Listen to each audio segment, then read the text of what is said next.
Guys पढ़ाकू पढ़ने को वापस हो गए थे। आज हम जो चैप्टर की समरी करने जा रहे हैं उस समरी का नाम है मैडम राइड्स द बस। कहानी शुरू होती है 8 साल के बच्चे से जिसका नाम है वली मई, लेकिन उसका शॉर्ट नेम है वली। वली को चीज़ों को ऑब्जर्व करने में बहुत ज़्यादा मज़ा आता था, इसीलिए हमारी वली हर दिन अपने डोर पे खड़ी हो जाती थी और बाहर की ऑब्जर्वेशन को देखती थी। और वली कंपेयर करती थी बाहर खेलने से और बाहर देखने से, तो उसको बाहर देखना ज़्यादा पसंद था। वो हर चीज़ को ऑब्जर्व करती, लेकिन जो सबसे अच्छी ऑब्जर्वेशन उसको लगती थी वो एक बस का आना। हर घंटे वो बस एक बार जाते हुए दिखती थी और एक बार वापस आते हुए दिखती थी। अब वली को बहुत ज़्यादा क्यूरियोसिटी हुई इस बस में ट्रैवल करने की, इसलिए वो इन्फॉर्मेशन इकट्ठा करने लगी, लोगों से पूछने लगी बस में कितना किराया लगता है, कब बस आती है, कब जाती है, टाउन में हम कितनी देर पहुंच जाते हैं, कितनी देर में वापस आ जाते हैं। अब वली ने सारी चीज़ें पता कर ली हैं और उसके पास सारी डिटेल्स है, बस कितने बजे आती है, बस कितने बजे जाती है, कितनी देर में वो टाउन पहुंच जाएगी और कितनी देर में घर वापस आ जाएगी। अब वली अपने मन ही मन एक हाइपोथेटिकल सिचुएशन कंसीडर कर रही है और ये वो सोचती है अगर मैं 1 बजे घर से निकलती हूँ तो 45 मिनट्स में मैं टाउन पहुँच जाऊँगी और अप्रॉक्स 2:45 तक अपने घर के अंदर हो जाऊँगी और इस बीच मेरी माँ भी मुझे पकड़ नहीं पाएगी क्योंकि इस वक्त वो नैप ले रही होती है। साथ ही साथ उसने जो इन्फॉर्मेशन कलेक्ट करके रखी है उसमें उसको पता चलता है कि जो बस का एक तरफ का किराया है वो 30 पैसा है और दूसरी तरफ वापस आने का किराया है वो 30 पैसा है। इसका मतलब उसको टोटल 60 पैसा चाहिए अगर उसको बस में ट्रैवल करना है। तो वो लिया पैसे जमा करने लगती है 60 पैसा और फाइनली उसके पैसे जमा हो चुके हैं।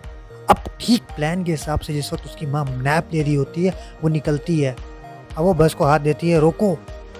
बस कंडक्टर बस को पूरी तरह रुकवाता है और वली से कहता है अरे बच्ची तुम अकेले जाओगे, तुम्हारे साथ कोई नहीं है। वली गुस्से से जवाब देती है, हेलो मैं बच्ची नहीं हूँ, मैं अकेले ट्रैवल कर सकती हूँ, मेरे पास बस का किराया भी है। तो बस कंडक्टर थोड़ा मजाकिया हो तो कहता है ओके ओके मैडम, आप अंदर आइए और आपकी सबसे आगे वाली सीट है। वली उसको 30 पैसा दे देती है, लेकिन जिस मजाकिया अंदाज में कंडक्टर ने वली से बात करी उसको देख के कंडक्टर और बस में जितने भी लोग थे वो हंसने लगते हैं।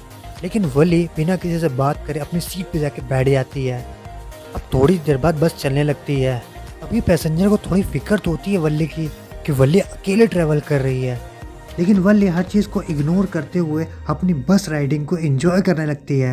अब जब बस चलने लगती है तो वली को दिखता नहीं है कुछ क्योंकि वो बहुत छोटी होती है, तो इसीलिए वो अपनी सीट पे खड़ी हो जाती है और जितनी भी डिफरेंट चीज़ें होती है उसको ऑब्जर्व करने लगती है वहाँ पे।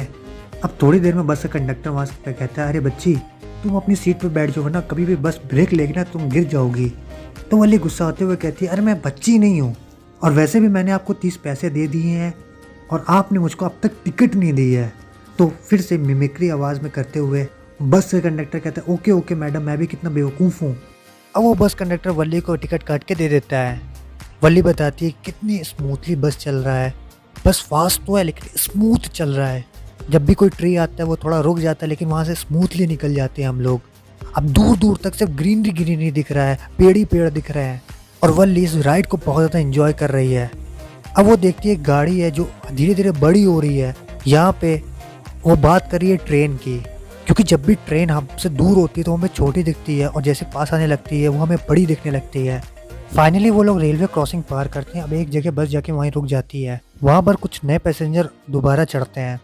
अब तभी वली के बगल में एक आंटी आ जाती हैं जिसके बारे में आपके बुक में लिखा है कि वली उनको देख के बहुत ज़्यादा अजीब सा फील करती है क्योंकि वो जो खा रही होती है उनके मुंह से वो बदबू आ रही होती है। साथ ही साथ उन्होंने जो ईयरिंग्स पहने होते हैं वो बहुत ज़्यादा गंदे होते हैं। और वो आंटी वली से कहती है बेटा तुम अकेली हो?